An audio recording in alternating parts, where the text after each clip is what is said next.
I think it's about time we talked about where hunters are currently in Destiny. Out of the three classes, hunters are definitely the most popular and have also historically been the best choice for many activities and use cases. But right now, something is strange. I've been a hunter main since I first started playing Destiny, and I've noticed a significant change in the class recently. At a first glance, hunters seem to be in a pretty good spot. Good DPS, good neutral game, and as always, a good kit for the Crucible. If we take a closer look a little deeper though, there are a number of issues that make it seem like the hunter class is being left behind and forgotten. Before we get too far into the video, I have a quick announcement from channel partner Advanced. This Friday, January 23rd, Advanced will be releasing a brand new flavor, Lemon Surprise. If you're looking for something that is bright, bold, and refreshing, definitely check it out using the link in the video description below.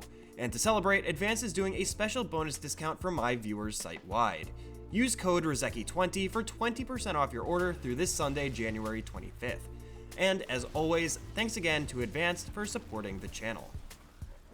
Hunters at their core feel like a Swiss Army knife for most content. They excel at having builds for almost anything in the game. Need a powerful DPS option? Slap on Nighthawk and Golden Gun.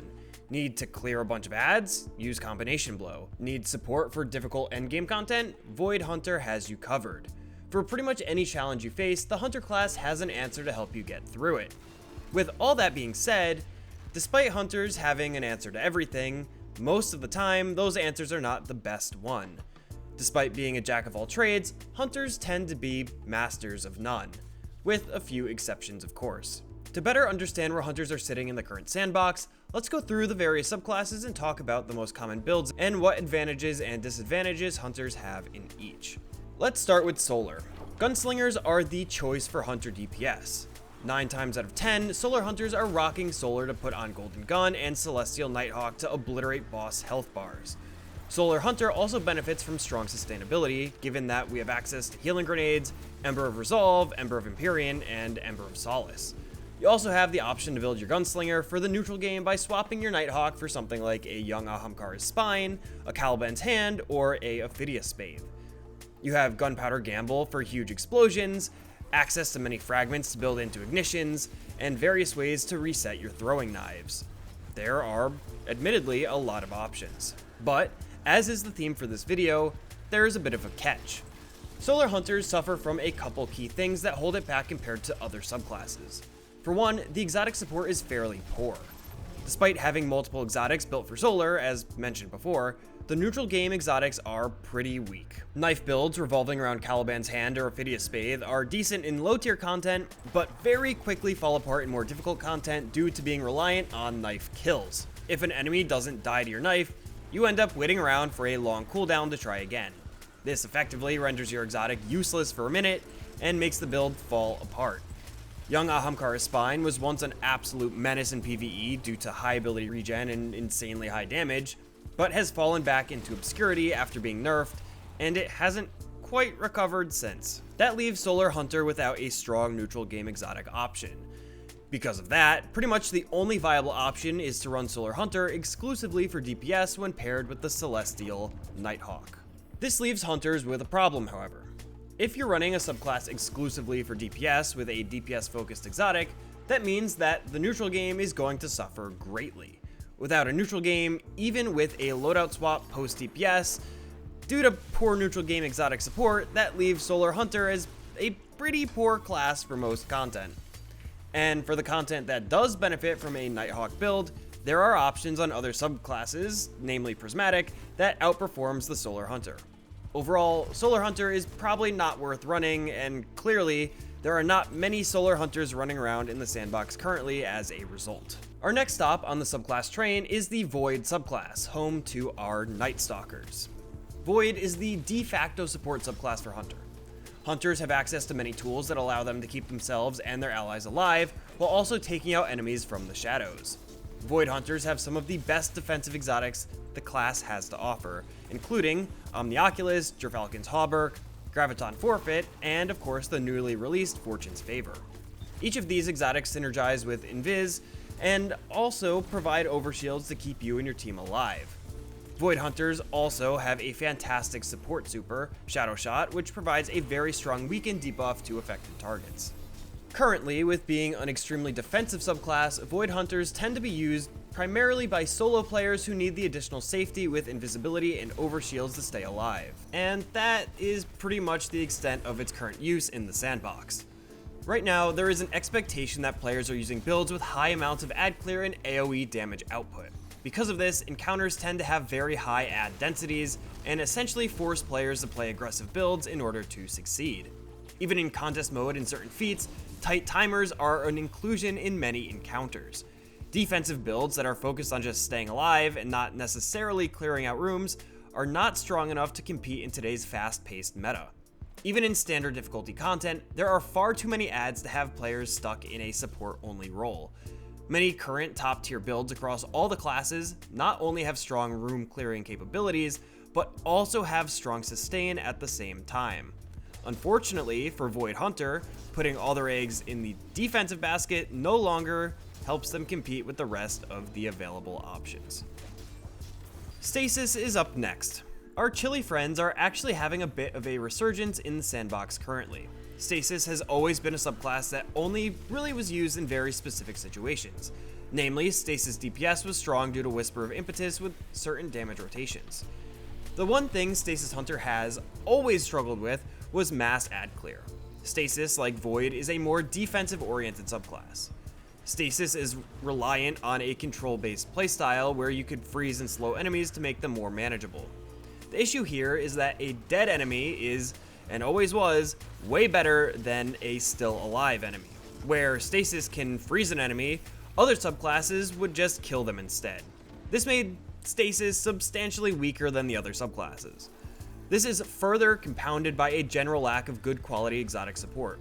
For the longest time, Frosties seemed to be the best exotic for Stasis, since it provided the most neutral game benefit for the class. For example, Renewal Grasps were okay, but struggled from longer cooldowns and a relatively small area of effect. What changed in Renegades was the new niche that the Mask of Bakris found in the sandbox. After a couple rounds of buffs, Bakris almost had what it needed to succeed, but it just needed one thing that it was missing: the Praxic Blade. With a very specific combination of perks, you could have extremely high ability uptime, high damage, and great sustainability. The Praxic Blade, as well as the current artifact, breathed a lot of new life into Bakris. The only thing that really worries me is the fact that the sword mods will most likely not be sticking around permanently in the artifact. And so, future seasons may leave Bakris, and by extension Stasis, back to where they were pre-Renegades.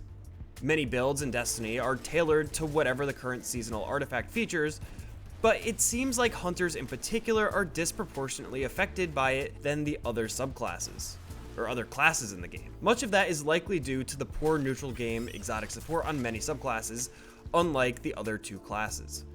When Hunters are good, they're really good, but when they're just okay, they're really not good at all. We've got one last stop before we really get into the crux of the Hunter problem.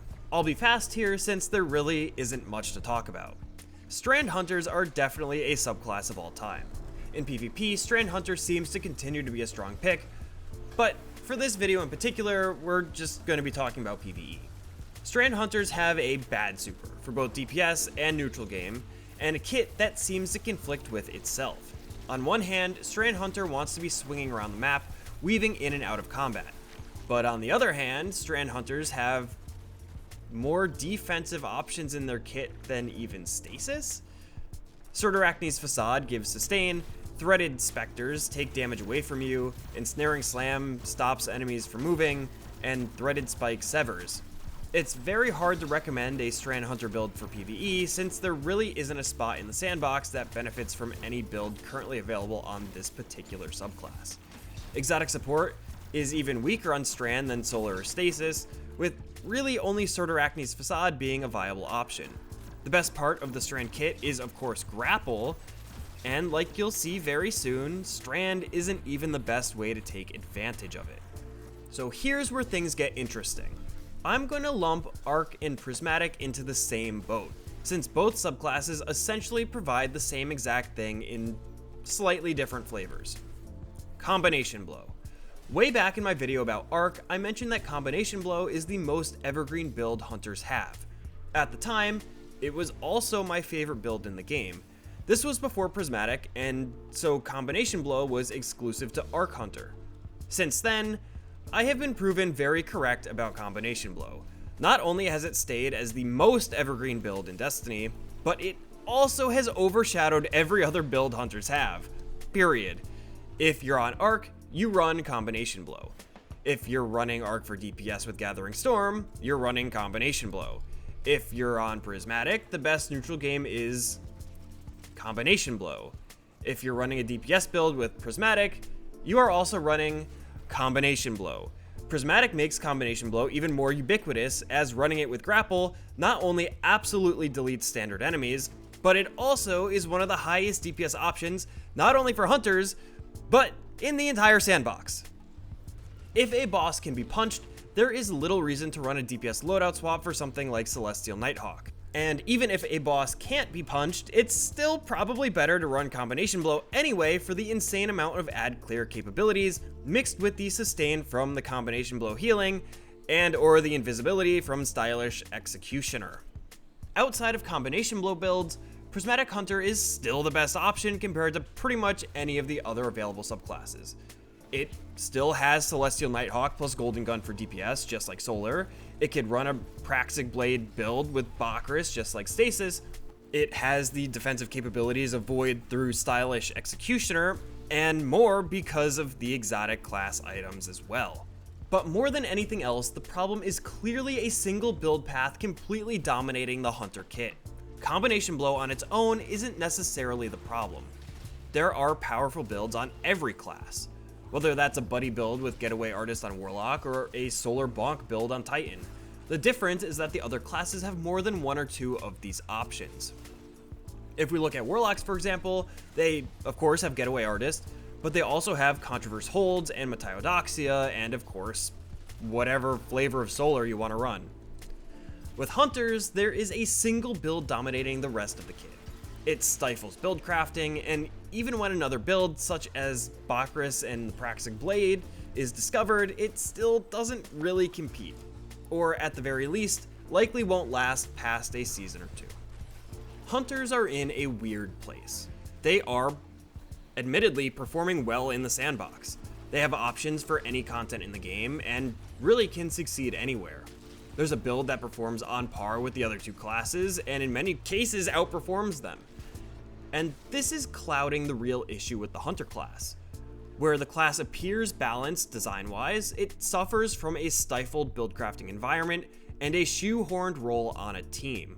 Hunters once had so many different options and unique approaches for playing the game, from pure support with Omnioculus builds in Witch Queen, all the way to boss melting DPS builds on Solar with young Ahamkara's Spine. Hunter builds have become stale now.